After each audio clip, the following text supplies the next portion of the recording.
Olá, muito boa noite. Você que está acompanhando a TV Rio Doce, você que vem acompanhando o dia todo a programação da TV Rio Doce, né? Você sabe, é a TV que oferece o maior cardápio de programação na TV do interior de Minas. São vários tipos de programa, diversos setores você acompanha aqui. Cada hora é um programa diferente. Temos a nossa programação em rede, que oferece os desenhos do Quintal da Cultura.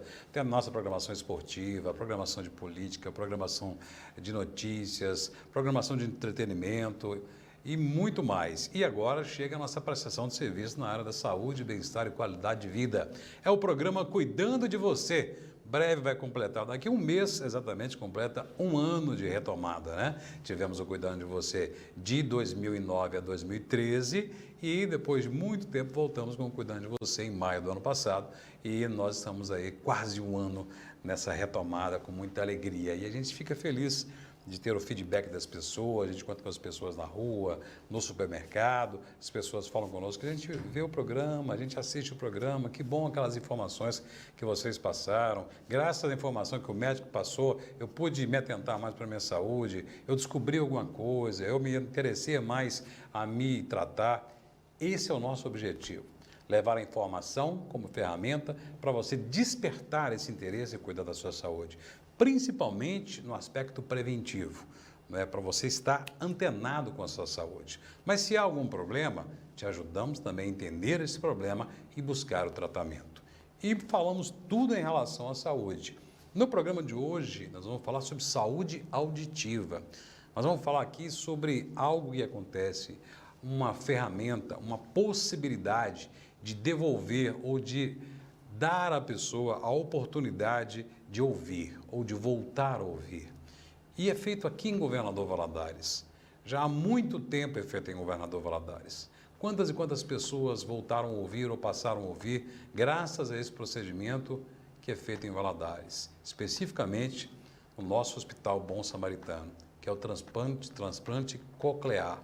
Recebendo aqui no nosso programa, ele, que é do setor de otorrinolaringologia do Hospital Bom Samaritano, Dr. Emerson Moreira, mais uma vez retorna ao nosso programa. Na primeira vez ele veio aqui falar sobre problemas gerais que afetam a nossa saúde auditiva. E hoje ele veio falar, antes do programa a gente estava conversando aqui, como encanta, né, esse transplante, tantos benefícios trazem às pessoas.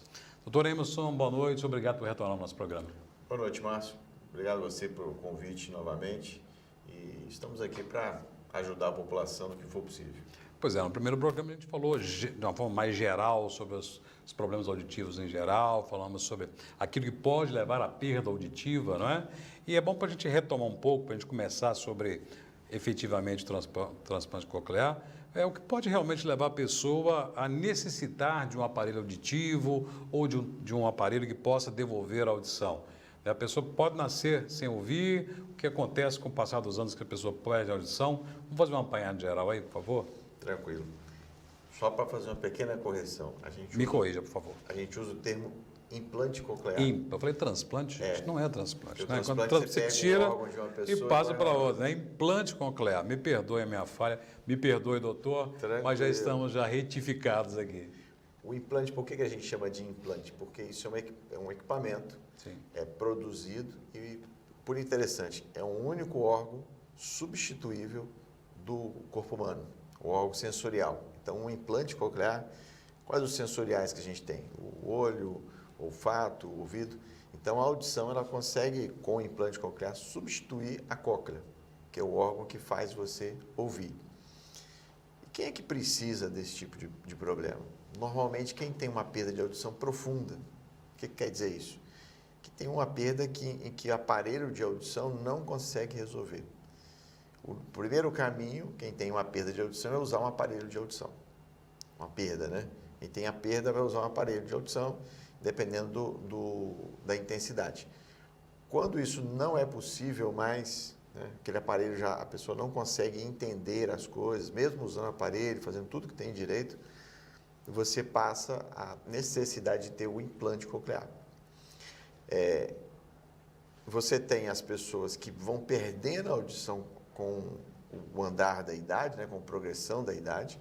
Você tem as pessoas adultas que perdem a audição por um traumatismo craniano, uma meningite ou algum outro tipo de doença. E você tem quem nasce com perda de audição. Quem nasce com perda de audição profunda, que é um surdo, né, normal, ele precisa do implante coclear até os 3 anos de idade. É a idade ideal para ele ser implantado. E depois desse período, ele vai ter uma quedazinha no aproveitamento desse implante. Porque quando ele nasce, e geralmente a gente opera por volta de um ano a 3 anos, é como se ele começasse a ouvir a partir daquele momento.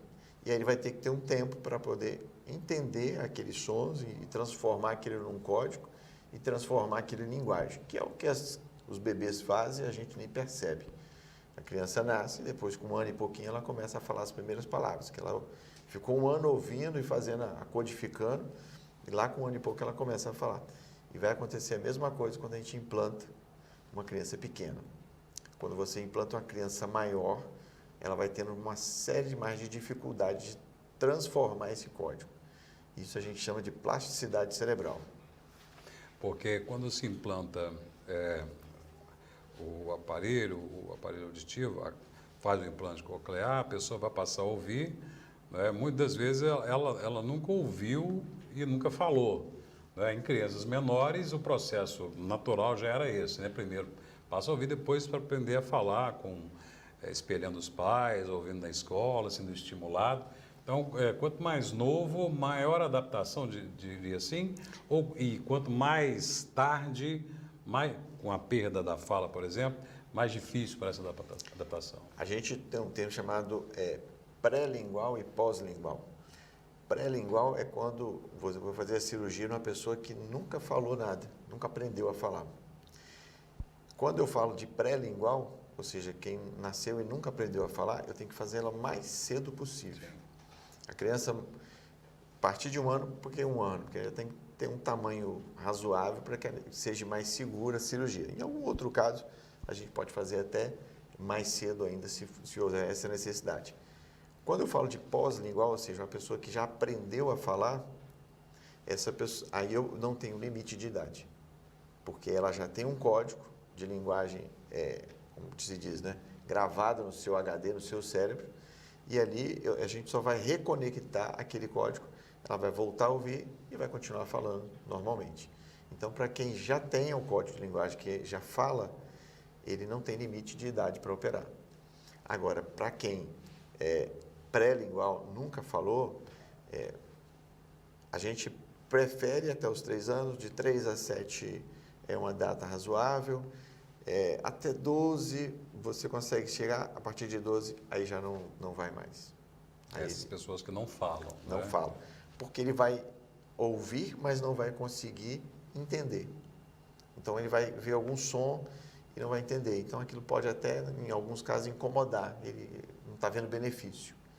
Então você, não adianta, é uma cirurgia, né? É um procedimento cirúrgico, existe um custo elevado nesse procedimento.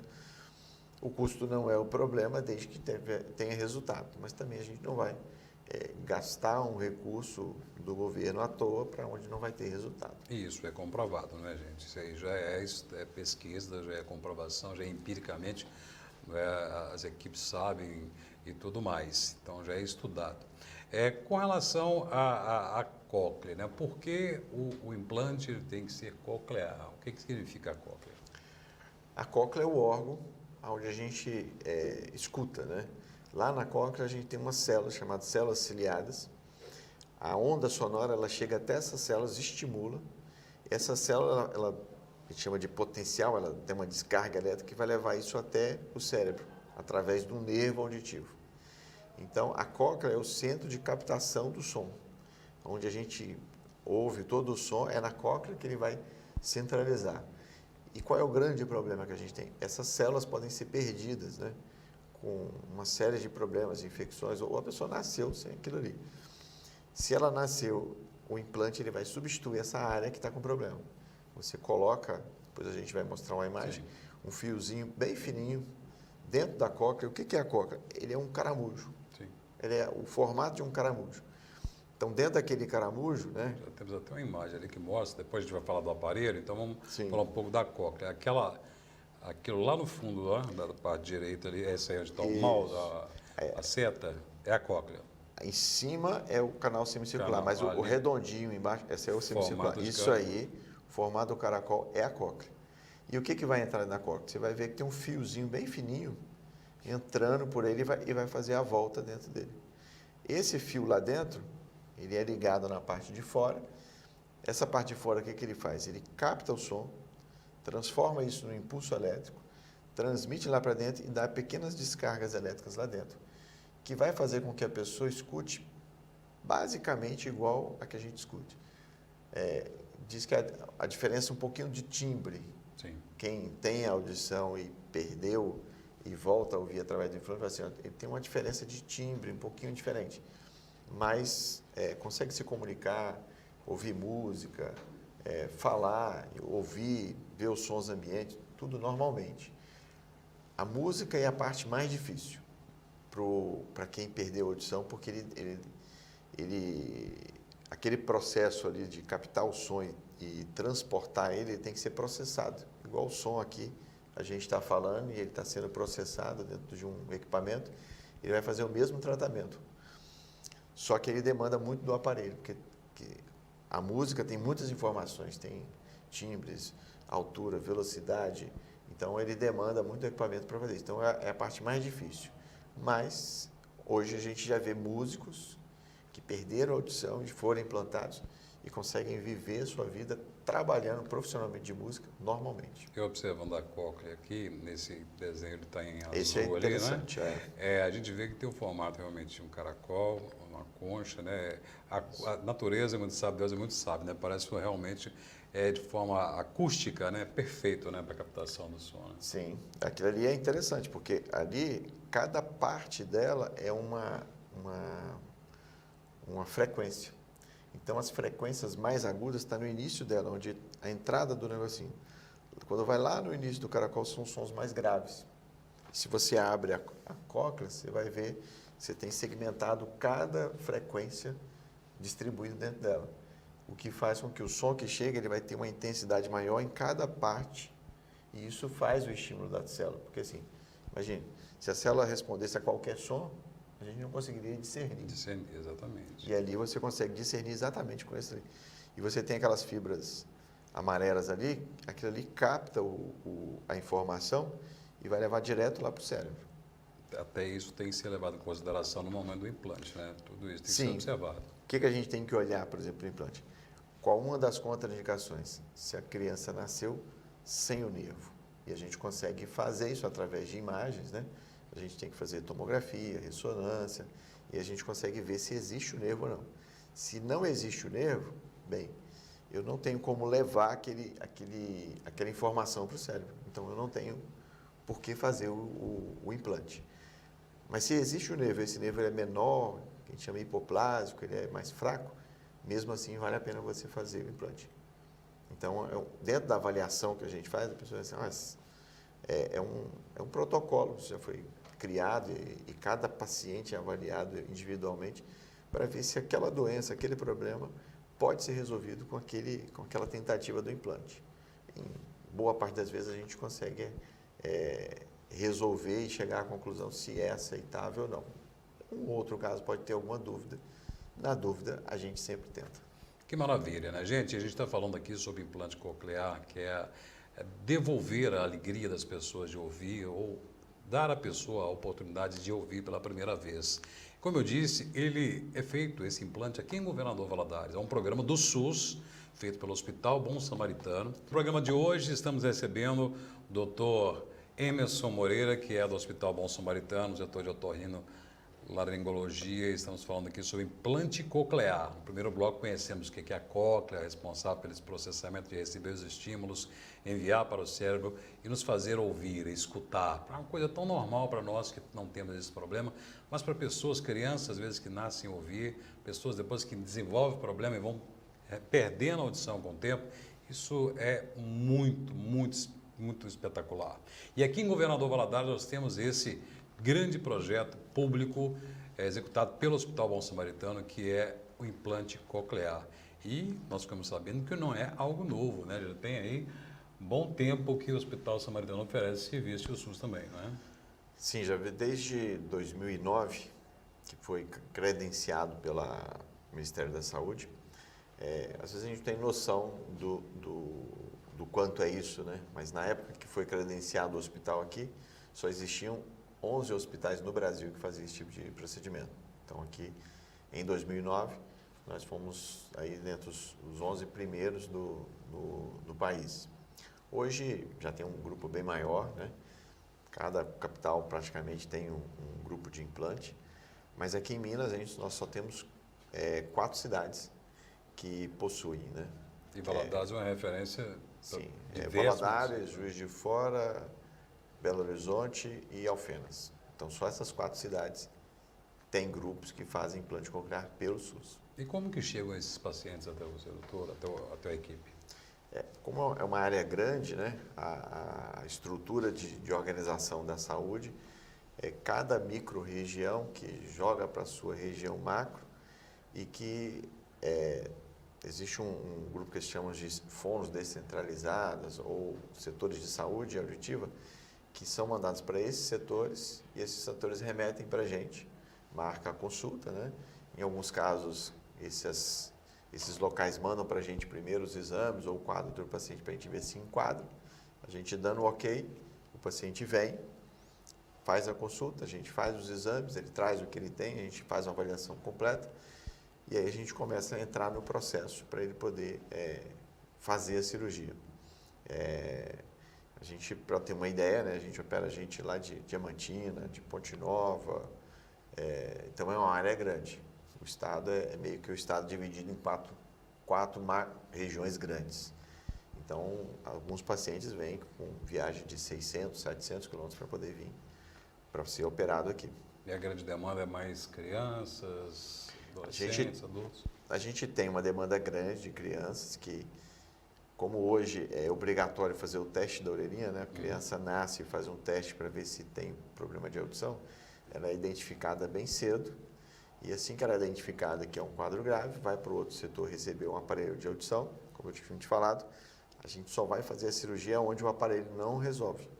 Então ele tem que passar obrigatoriamente por um período de aparelho de audição para a gente ter certeza que realmente não tenha nenhuma validade aquele aparelho. Aí sim a gente começa o procedimento para o implante.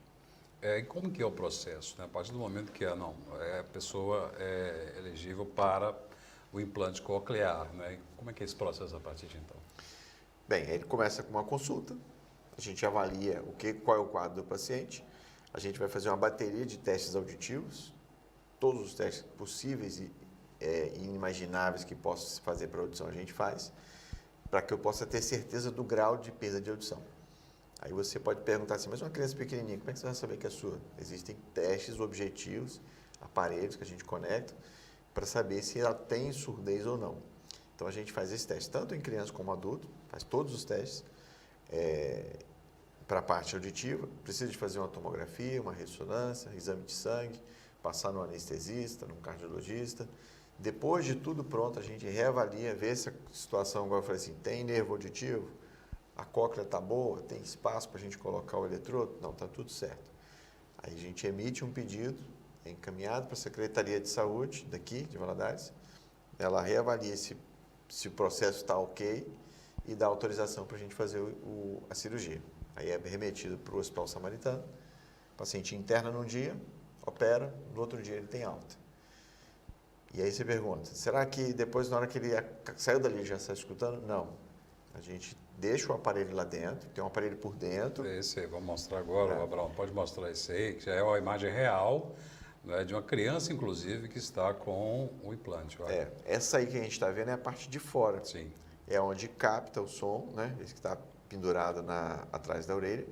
E tem aquele negocinho atrás que é uma antena, para levar essa informação que ele captou lá para dentro. A cirurgia a gente vai colocar a parte interna, que é aquele fiozinho pequenininho, que a gente coloca lá dentro, fecha a pele. Aí daqui a um mês ele volta na clínica e a gente liga o aparelho. Coloca ele bem baixinho e aos poucos, a cada 3 meses, a gente vai aumentando para ele ir adaptando com aquela nova forma de ouvir, que é a forma através do implante coclear. A cirurgia em si é muito grande, muito complexa? É uma cirurgia delicada, é uma cirurgia complexa, assim, não é qualquer médico otorrino que vai conseguir fazer, você tem que ter não só o treinamento, mas a habitualidade. O que é habitualidade? Você ter frequência de fazer esse tipo de procedimento. E quem está habituado, é um procedimento que dura 2 horas, 1h30, 2 horas. E você baixa muito o risco, porque aquele cirurgião está habituado a isso. E o governo fez exatamente isso. Ele separa, por que ele não ele credencia centros? Para que, como não é uma cirurgia tão frequente, que concentre num lugar para uma equipe só tomar conta disso. Porque senão eu faço uma cirurgia por ano, não me dá, como a gente fala como cirurgião, você não vai pegar a mão para poder operar isso de forma adequada. Então, você tem que ter habitualidade. Então, é concentrado em centros para que aquelas equipes, tanto cirurgião como também, a equipe não é feita só de otorrino, né? Ela precisa de anestesista, ela precisa de fonoaudióloga, bastante de fonoaudiólogo, tanto para fazer os exames, para acompanhar esse paciente depois. A gente, sem fonoaudiólogo, não somos nada. Então, a gente tem que trabalhar numa equipe multidisciplinar para que o resultado seja adequado. Em termos de resultado, qual é o nível dessa satisfação e desse retorno, e dessa eficiência no resultado de devolver a audição ou de dar a audição à pessoa que nunca ouviu, por exemplo, ouve pouco? Olha, existe uma grande eficiência. Se você pegar uma criança que ia nascer e ela não ia jamais ouvir se ela não fizesse nenhuma intervenção, e você vê essa criança conversando, se desenvolvendo, inclusive tocando instrumentos, é excelente o resultado. Em pessoas adultos, né, que perderam a audição e retoma essa audição, devolver uma função a um órgão é uma coisa extraordinária. Devolver o órgão que a gente tem o maior canal de conhecimento, e só a nível de curiosidade, o maior canal de conhecimento que a gente tem vem através do ouvido e não é através da visão. Olha só que interessante, o que a gente ouve então, que é importante para a nossa visão de mundo, formação da nossa cultura e conhecimento, né? Sim, se você a sua interação maior se faz através da fala. Sim. Você pode ver muitas coisas, mas se você não interage, a sua interação é através da fala. E a gente troca conhecimento através da fala. E se não ouvir, a gente não fala. Você não fala. E com relação a trocas, é necessário com o tempo? A criança opera, coloca o implante, há necessidade de fazer manutenção, trocas? Como é que é esse processo? Periodicamente, essa pessoa tem que vir, né, à clínica para a gente ir lá no implante, ver se está tudo ok e fazer algumas regulagens, adaptações para que isso fique um pouco melhor. Depois de um certo tempo, essa parte que a gente viu ali, aquela parte externa, aquilo é como se fosse um celular. Vai chegar um momento que é um aparelho eletrônico, ele vai dar defeito, ele vai oxidar, vai ter alguma coisa aí, ele precisa de manutenção. Uma manutenção que às vezes é feita preventiva, cada vez que ele vem é feita uma prevenção daquilo ali, né, para que ele não estrague, mas vai chegar um momento que vai estragar, como todo celular estraga. E aí você precisa de trocar. O governo determina que mais ou menos um período de 6 anos você troque essa parte externa. A parte interna ela é feita para não mexer mais, para ficar somente se der alguma falha, né, que você vai fazer uma outra cirurgia. Agora, doutor, com relação à interferência, há alguma interferência, há algum proibitivo para quem tem implante coclear, por exemplo, ouvir o som muito alto, ou estar em certo ambiente, ou próximo a algum equipamento? Já ouviu falar, não pode, quem usa aparelho não pode sair em tempestades por causa de raio. Existe isso? Não existe proibição, mas existem algumas determinações, tipo porta de banco e aeroporto, existe um cartão que identifica essa pessoa, porque ali é uma área eletromagnética. Então, se eu for passar dentro daquela área, eu tenho também uma parte eletromagnética no equipamento. Então, para eu não ter descargas elétricas ou perder alguma regulagem dele, ele tem um cartão de identificação que tanto nessas portas ele passa por fora. Então, existe esse tipo de recomendação. Outro tipo de recomendação é piscina de bolinha. A piscina de bolinha tem uma quantidade de energia muito eletrostática ali. Sim.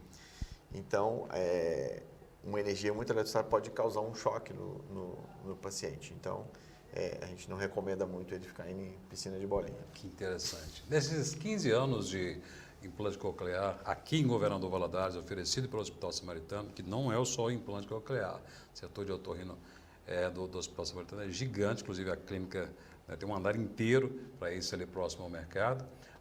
Quantas cirurgias feitas até hoje? Olha, a gente já operou desde 2009, quando a gente começou, cerca de 300 cirurgias foram feitas lá no Hospital Samaritano. E o resultado para você, enquanto pessoa, enquanto médico? É muito bom, tá?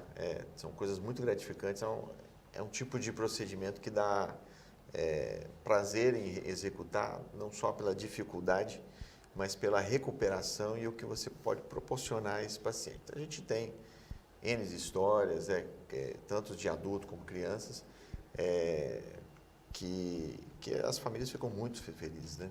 E nós ficamos felizes também de saber disso, que aqui em Valadares oferece a oportunidade de resgatar essa alegria de ouvir as pessoas, ou dar à pessoa pela primeira vez a alegria de ouvir. Dr. Emerson, muito obrigado pela sua participação. Volte outras vezes aqui no nosso programa. Por nada, foi um prazer e sempre que precisar estamos aí. A alegria é toda nossa. E a você, muito obrigado pela sua audiência. Continue na programação da TV Rio Doce, a TV que cuida de você.